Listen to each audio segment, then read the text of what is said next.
माननीय विधायकगण,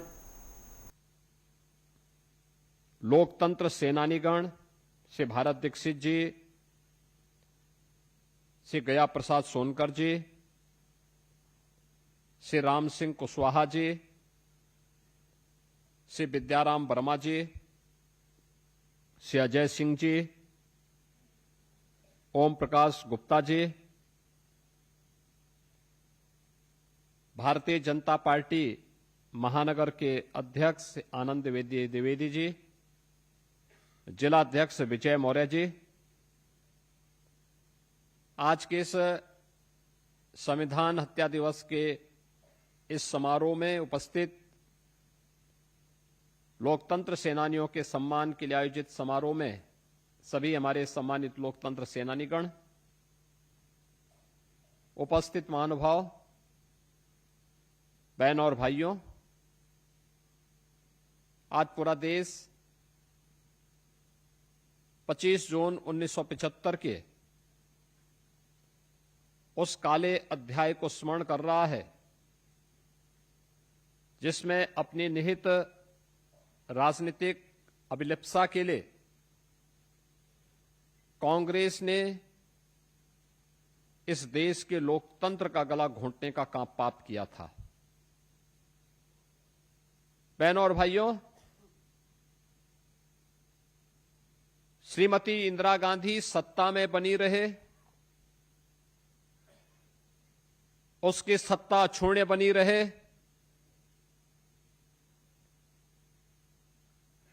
इसके लिए न्यायालय के आदेश उस पर लागू न हो सके, अपने इस पाप का परिमार्जन करने के लिए उन्होंने इस देश के नागरिकों का, दलितों, वंचितों, पिछड़ों, महिलाओं और हर उस वयस्क मतदाता के उस अधिकार को छीनने का कुत्सित प्रयास किया जो भारत के संविधान के शिल्पी बाबा साहब डॉक्टर भीमराव अंबेडकर जी ने भारत के प्रत्येक नागरिक को बिना भेदभाव के उपलब्ध कराया था।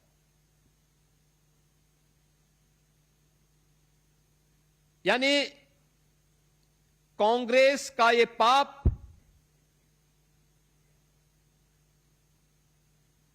केवल भारत के लोकतंत्र को ही कुचलने का पाप नहीं था,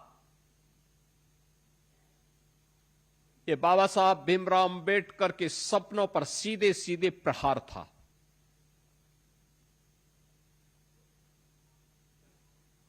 इसके लिए उन्होंने लोकतंत्र के पक्ष में जो कोई भी आवाज उठाए, चाहे वह किसी राजनीतिक दल का, विरोधी दलों का कार्यकर्ता हो, सामाजिक जीवन में जुड़ा हुआ कोई एक सामान्य स्वयंसेवक हो, मीडिया का कोई प्रतिनिधि हो, जो कोई भी लोकतंत्र के समर्थन में आवाज उठाता था, किस तरीके से उसकी आवाज को कुचला जाता था, ये अनेक उदाहरण आज भी मौजूद हैं।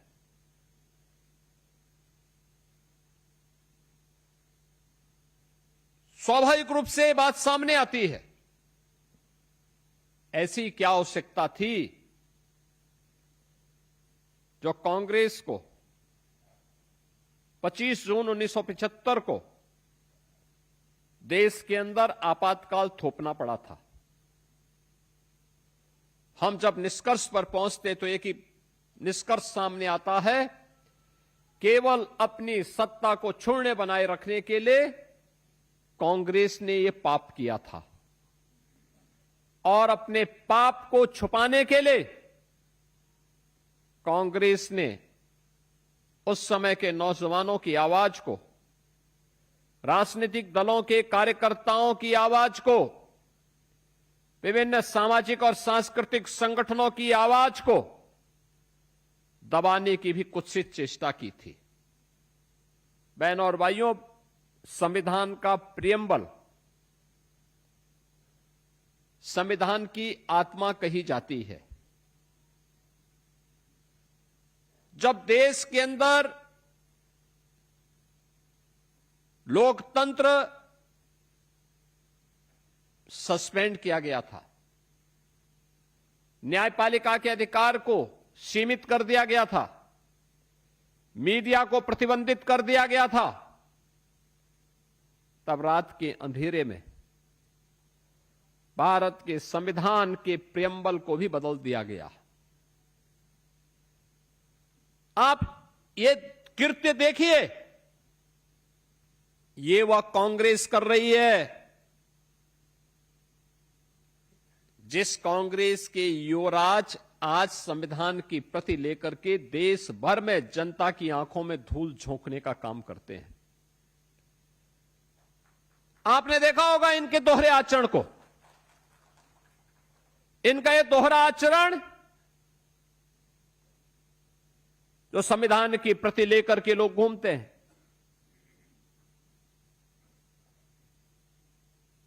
जनता की आंखों में धूल झोंकने का काम करते हैं।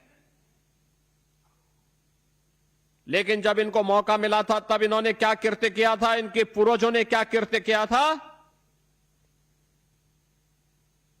किस प्रकार का अत्याचार ढाया था, कैसे बाबा साहब भीमराव अंबेडकर के द्वारा बनाए गए संविधान की आत्मा को कुचलने का काम किया था, ये किसी से छुपा हुआ नहीं है।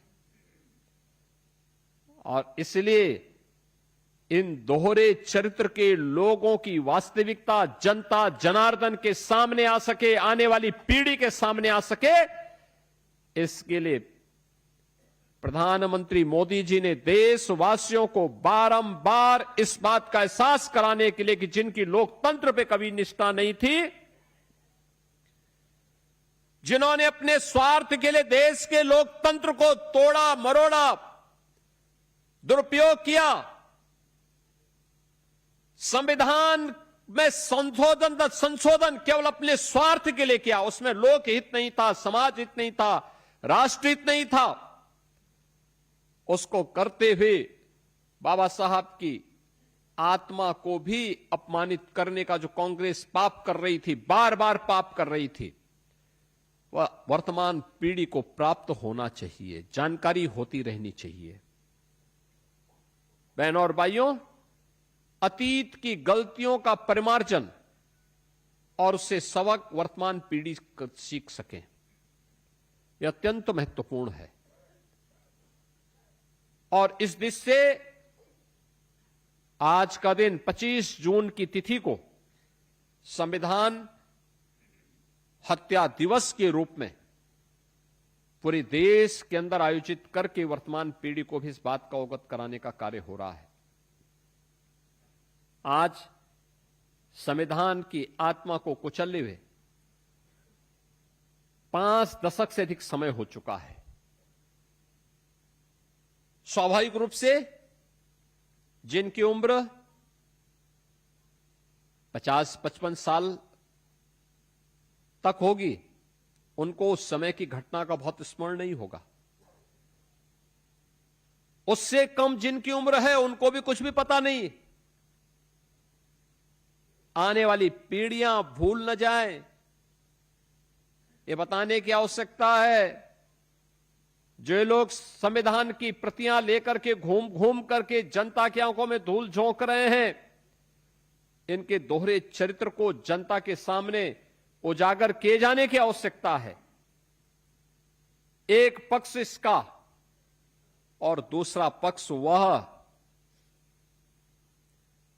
जो उस समय श्रीमती इंदिरा गांधी के अत्याचार के कारण करा रहे थे, लोकतंत्र के समर्थन में जेल की यात्रा कर रहे थे। श्रीमती इंदिरा गांधी जी के आदेश से उस अत्याचार की चपेट में पिस रहे थे। ऐसे से लालू प्रसाद यादव जी हों, स्वर्गीय मुलायम सिंह जी हों, इनकी वर्तमान पीढ़ी क्या कर रही है, ये आज उसी कांग्रेस के साए में अपनी राजनीति करते हुए दिखाई दे रहे हैं। याद करिए, जब भी समाजवादी पार्टी कांग्रेस के साथ गठबंधन करने का प्रयास करती थी, स्वर्गीय मुलायम सिंह जी उसका विरोध करते थे। कहते थे कि सब कुछ हो जाएगा लेकिन कांग्रेस के साथ गठबंधन नहीं होना चाहिए। लेकिन उनके उत्तराधिकारी क्या कर रहे हैं, उनका आचरण देखो ना। वे कुछ भी हो जाए,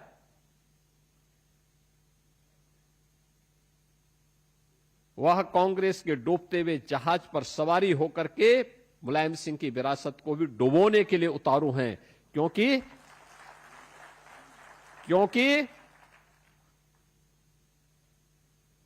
कांग्रेस ने लोकतंत्र को कुचला था और इनका भी लोकतंत्र पे कोई निष्ठा नहीं है।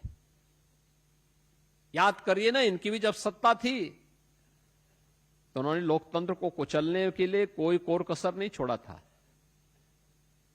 इन्होंने भी सभी संस्थाओं पे हमला किया था। क्या कार्यपालिका हो, क्या न्यायपालिका हो, क्या प्रेस हो, ये बराबर सब पे हमला करते थे। किसी के साथ निष्ठा नहीं थी, किसी का सम्मान नहीं करते थे। इसलिए अपने समान उद्देश्य के लिए ये लोग आज भी एक दूसरे के साथ जुड़ करके, एक दूसरे के साथ मिल करके देश के लोकतंत्र को कमजोर करने, परिवारवाद की राजनीति को प्रेरित और प्रोत्साहित करने के लिए, भारत की संवैधानिक मान्यताओं के विपरीत आचरण करना अपना जन्मसिद्ध अधिकार समझते हैं। बहनों और भाइयों, भारत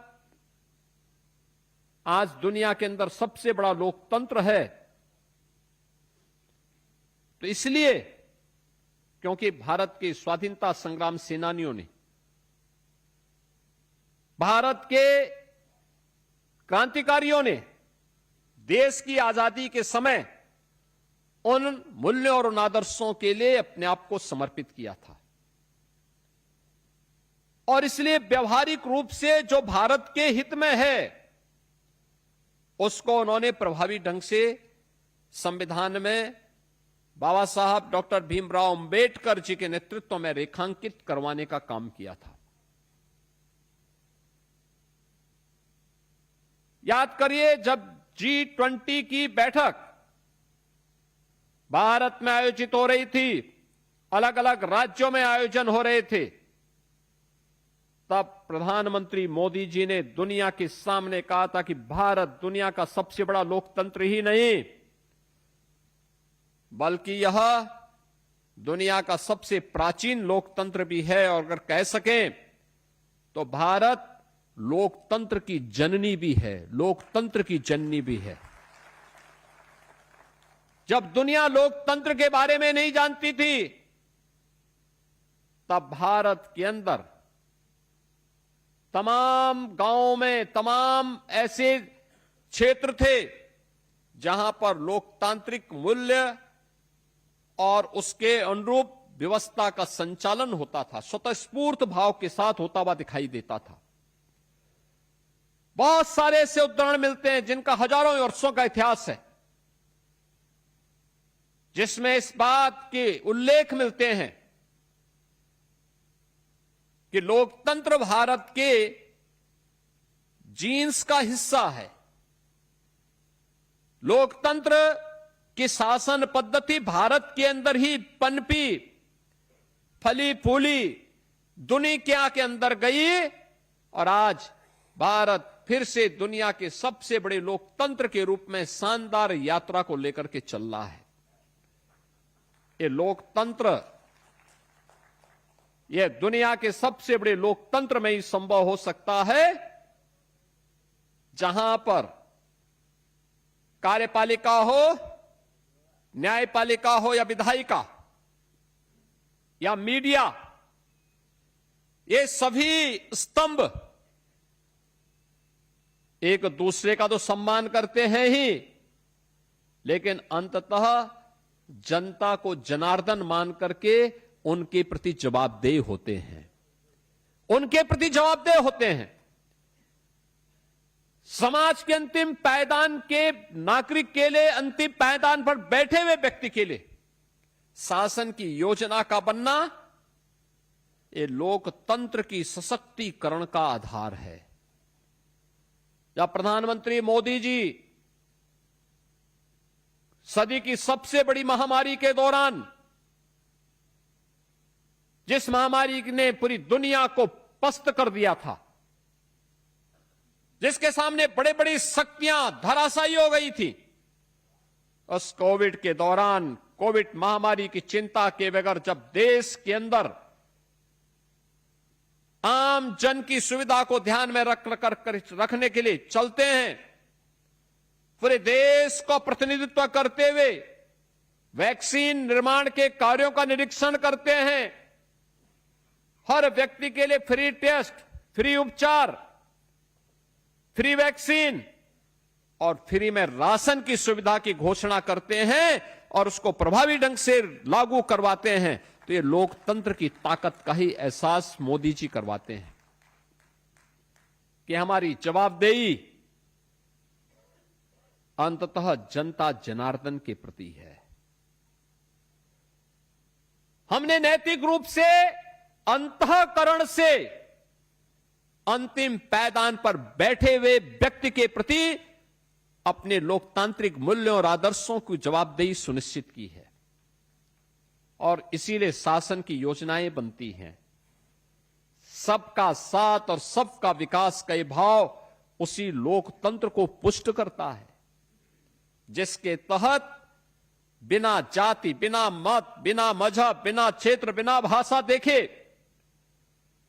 भारत का नागरिक है, पात्रता की श्रेणी में आता है, वह योजना का लाभ प्राप्त करने का अधिकारी है और मोदी जी की सभी प्रकार की योजनाएं इस दिशा से समर्पित हैं।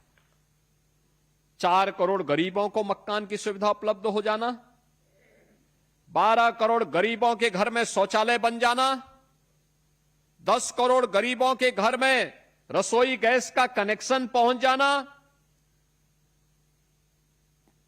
80 करोड़ लोगों को फ्री में राशन की सुविधा देश के अंदर मिल जाना,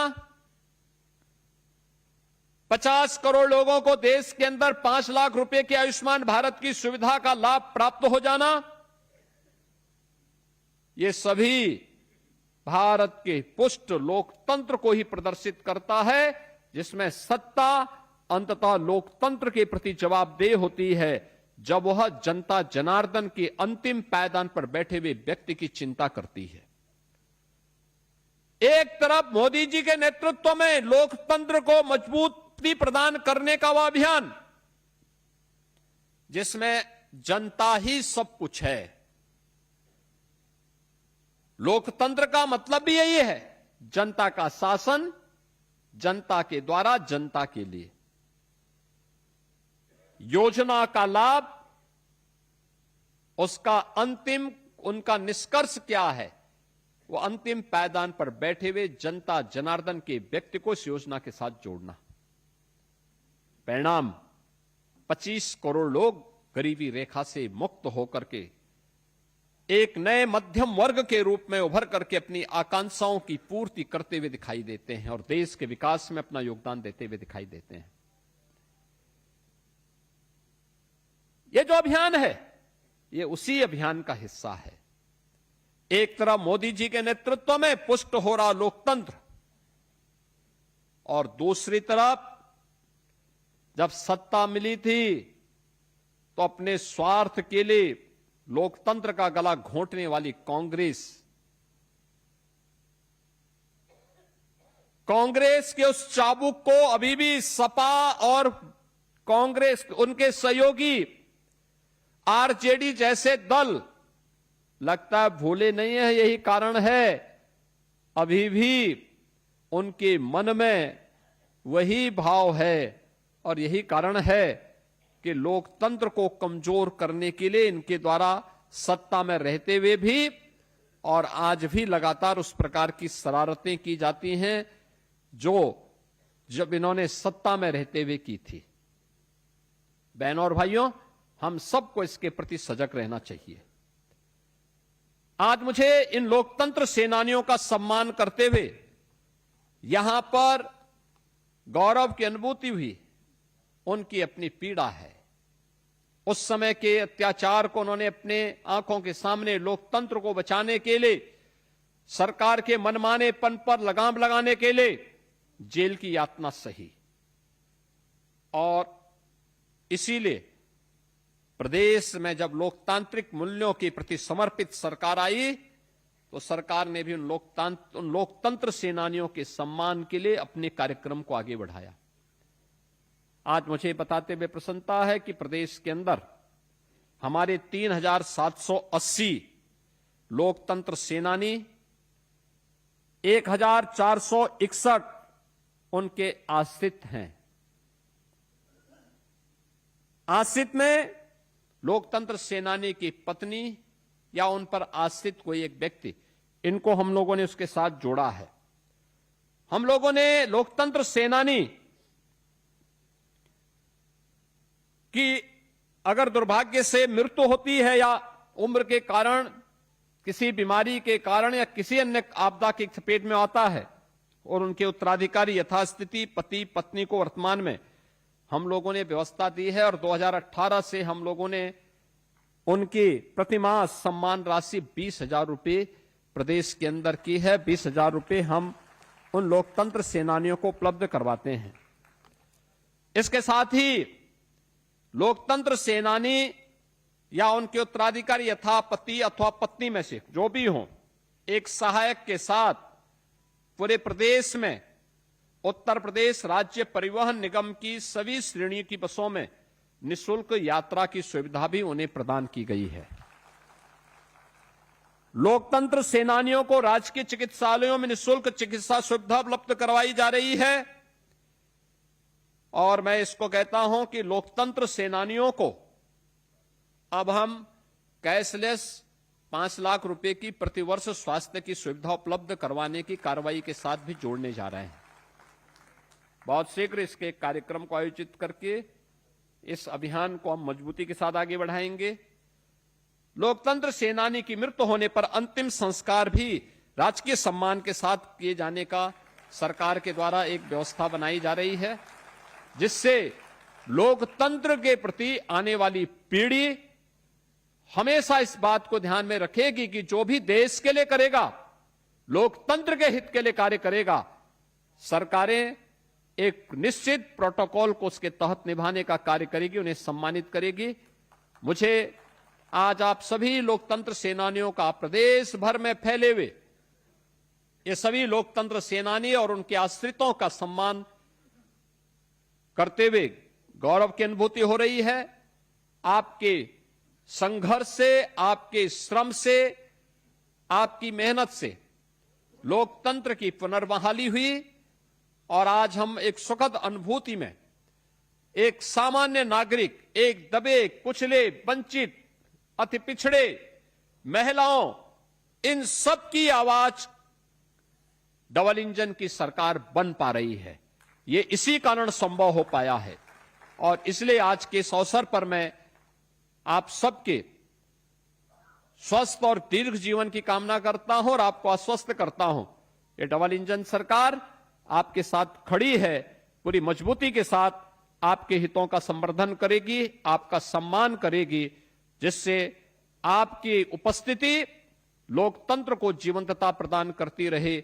इस विश्वास के साथ हमारे अन्य लोकतंत्र सेनानियों का सम्मान यहां पे निरंतर चलता रहेगा। हमारे माननीय जनप्रतिनिधिगण यहां मौजूद हैं, उनके द्वारा किया जाएगा। इन शब्दों के साथ मैं आप सभी के प्रति अपनी शुभकामनाएं देता हूं। धन्यवाद। जय हिंद। मुख्यमंत्री योगी आदित्यनाथ को आप सुन रहे थे। बीजेपी की ओर से संविधान हत्या दिवस पर कार्यक्रम जो है राजधानी लखनऊ में आयोजित किया जा रहा था। इस दौरान उन्होंने जिक्र किया कि किस तरीके से जब समाजवादी पार्टी के मुखिया अध्यक्ष जो है वो मुलायम सिंह यादव थे, उन्होंने कहा था कि कांग्रेस के साथ गठबंधन नहीं हो सकता है। आप समाजवादी पार्टी को कुछ भी करता देख सकते हैं, लेकिन कांग्रेस के साथ गठबंधन नहीं।